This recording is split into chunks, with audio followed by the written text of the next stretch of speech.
kakasukan.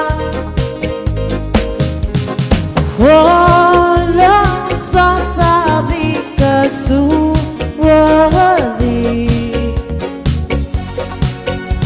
If you're surrounded, if you'll have a lullaby.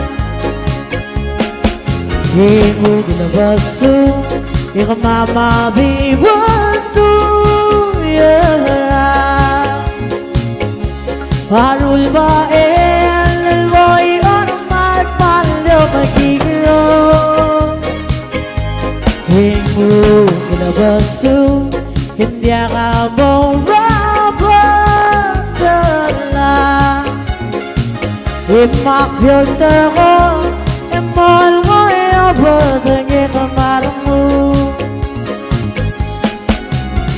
Uang beblon kia osil berada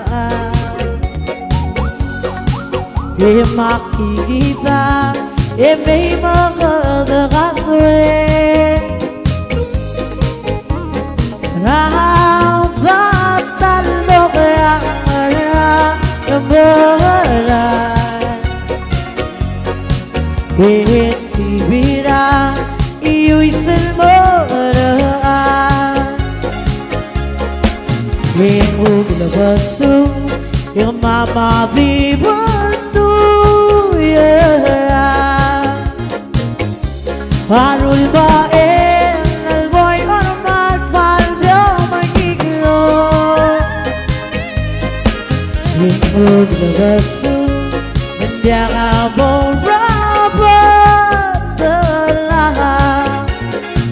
Imakyota ko, imol mo ibabagay kemarumu.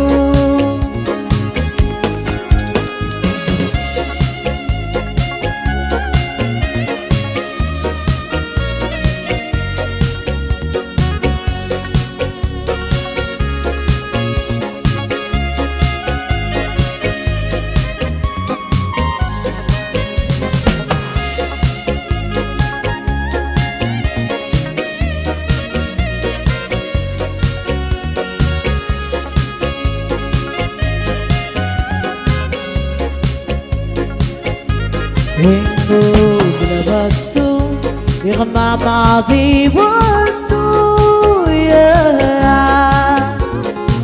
Parul ba el alboy ormat palyo magigro. Hingog na baso, hindi ka mo rabadala.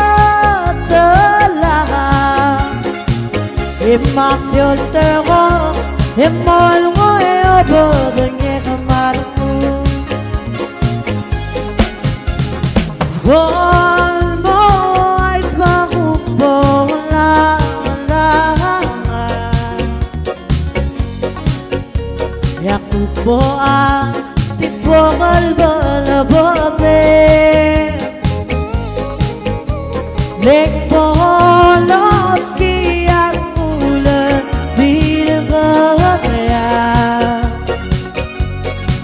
Lit maldiwa lomuray dinamu. Hingog na baso, iyong mamabiwan tuyara.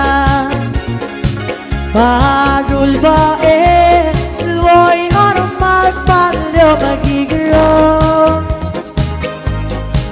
Hingog na baso, hindi ka mo rabadala.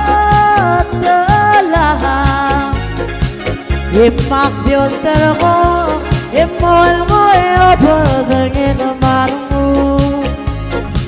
Imakyota ko, emol mo ibabagay kemarumu.